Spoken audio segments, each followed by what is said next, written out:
दोस्तों इस वीडियो के डिस्क्रिप्शन में आपको एक लिंक दिया हुआ है। हमारा एंड्रॉयड ऐप डाउनलोड ज़रूर कीजिए। दोस्तों ऐप में हर मंडे प्रैक्टिस टेस्ट होता है, फ्री ऑफ कॉस्ट होता है, आप उसे अटेम्प्ट कर सकते हैं। बस ऐप डाउनलोड कीजिए और तैयार रहिए।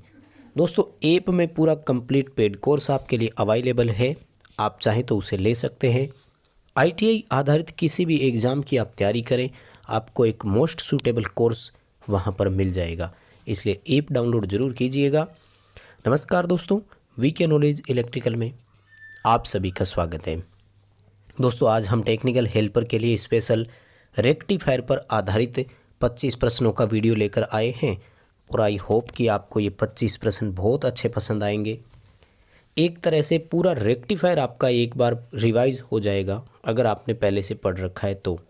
मोस्ट इम्पोर्टेंट 25 क्वेश्चन है, सभी को विस्तार से समझाएंगे, लास्ट तक आप ज़रूर देखना।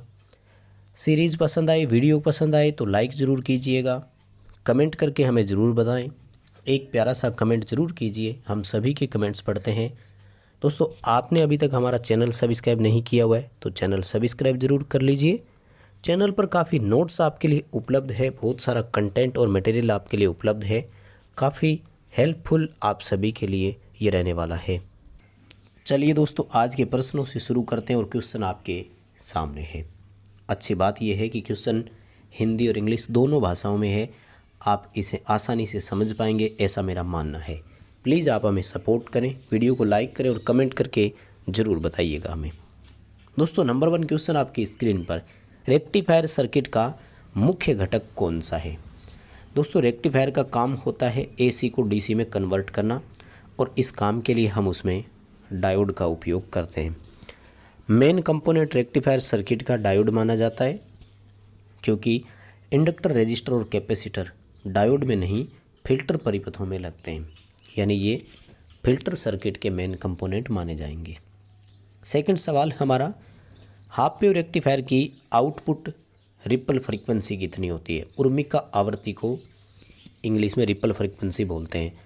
दोस्तों हाफ वेव रेक्टिफायर की आउटपुट रिपल फ्रीक्वेंसी इनपुट के बराबर होती है, इसलिए 1 इंटू इनपुट फ्रीक्वेंसी आपका उत्तर हो जाएगा। मान लीजिए यहीं पर आपका सवाल होता full wave centre tap transformer rectifier या फिर ब्रिज रेक्टिफायर, तो आपका A ऑप्शन सही हो जाता। 2 इंटू इनपुट फ्रीक्वेंसी आप कर सकते हो।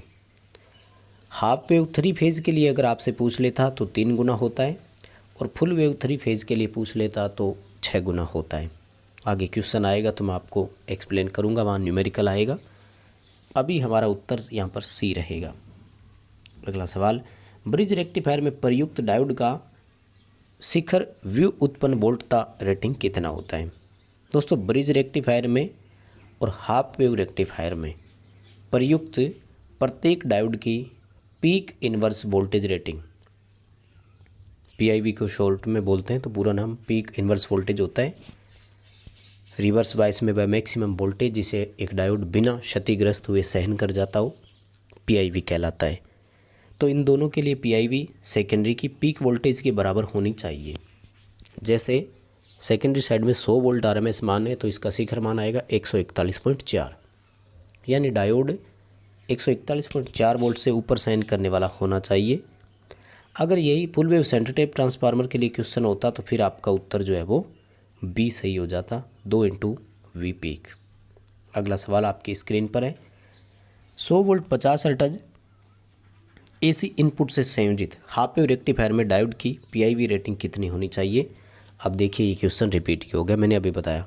अगर ये क्वेश्चन हाफ वेव की जगह ब्रिज रेक्टिफायर में होता तब भी आपका उत्तर एक ही आता, क्योंकि मैंने बताया आपको 100 वोल्ट RMS है, इसका पीक मान आपको निकालना है, 1.414 से मल्टीप्लाई करोगे, उत्तर 141.4 आएगा, यानी डायोड 141.4 वोल्ट से ऊपर का होना चाहिए, यानी हम इसके लिए 150 वोल्ट कर देंगे, B उत्तर सही है। अगर ये सेंटर टेप फुल वेव वाले के लिए होता तो 282.8 वोल्ट से ऊपर होना चाहिए, यानी लगभग 300 वोल्ट का वहाँ अपन सही परफेक्ट उत्तर कर देंगे। अगला सवाल आपकी स्क्रीन पर है कि 24 वोल्ट 50 हर्ट्ज एसी इनपुट वाले फुल वेव ब्रिज रेक्टिफायर की आउटपुट डीसी वोल्टेज का मान कितना है। आउटपुट VDC ज्ञात करने के लिए फॉर्मूला 0.45 इंटू VRMS होता है और हाफ वेव के लिए आपको 0.45 से करना है, जबकि ब्रिज रेक्टिफायर के लिए 0.90 से मल्टीप्लाई करना है। तो यहाँ पर फुल वेव रेक्टिफायर का पूछ रहा है तो 0.90 से करना है। 24 वोल्ट को जब आप 0.90 से मल्टीप्लाई करेंगे तो उत्तर आएगा 21.6 वोल्ट। अगर यही हाफ वेव के लिए होता तो 10.8 आता। यानी मैं साथ में आपको फुल वेव हाफ वेव दोनों के लिए क्रॉस में उत्तर बताता जा रहा हूँ। अगला सवाल, AC से DC में रूपांतरण क्या कहलाता है। तो इसको हम रेक्टिफिकेशन बोलते हैं। एम्प्लीफिकेशन मान में वृद्धि करना होता है और अटेन्यूएशन मान में कमी करना होता है। मॉड्यूलेशन होता है वेव फॉर्म की आकृति में परिवर्तन करना। अगला सवाल, अधिकतम वह AC वोल्टेज जिसे रिवर्स बायस में एक डायोड के सिरों पर दे सकते हैं उसको पीक इनवर्स वोल्टेज बोलते हैं। अभी मैंने इसको करवाया आपको, PIV इसे कहा जाता है। हाफ वेव रेक्टिफायर में वेव अपने नेगेटिव चक्र में जब जाती है उस दौरान डायोड कैसा होता है। डायोड रिवर्स बायस में कनेक्ट होता है। जब वेव धनात्मक होती है तो डायोड फॉरवर्ड कहलाता है और ऋणात्मक हो तो डायोड रिवर्स कहलाता है।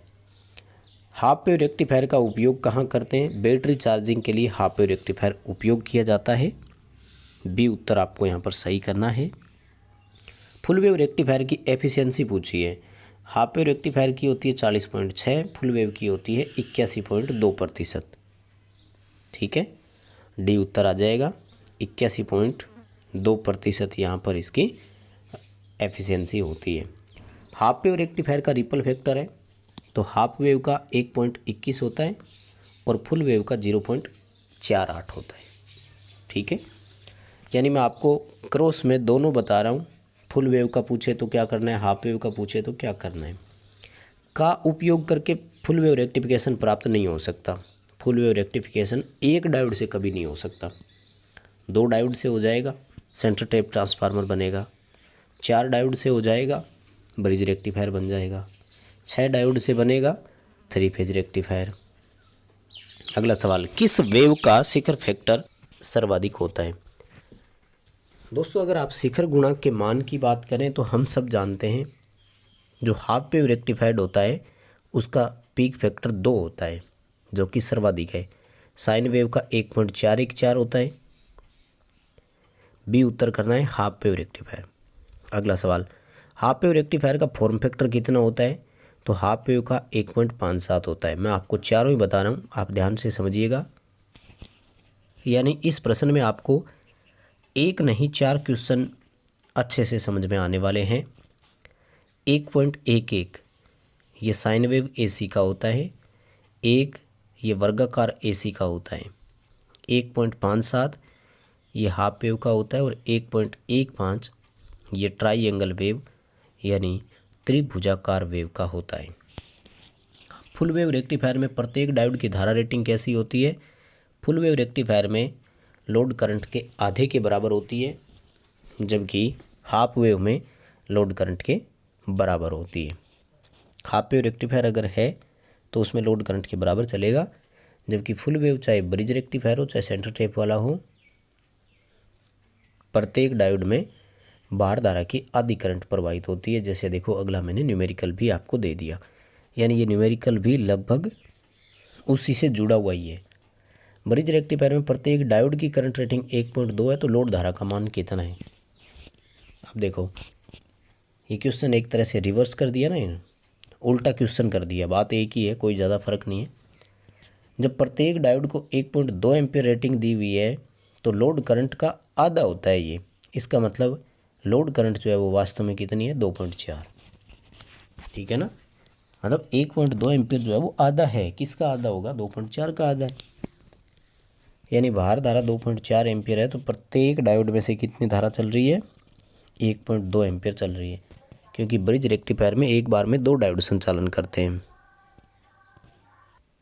नेक्स्ट हमारा क्वेश्चन है, सेंटर टैप ट्रांसफार्मर से फुल वेव रेक्टिफायर बनाने के लिए आपको कितने डायोड की आवश्यकता होगी? तो बहुत सिंपल है ना, सेंटर टेप ट्रांसफार्मर वाला रेक्टिफायर 2 डायोड से बन जाता है।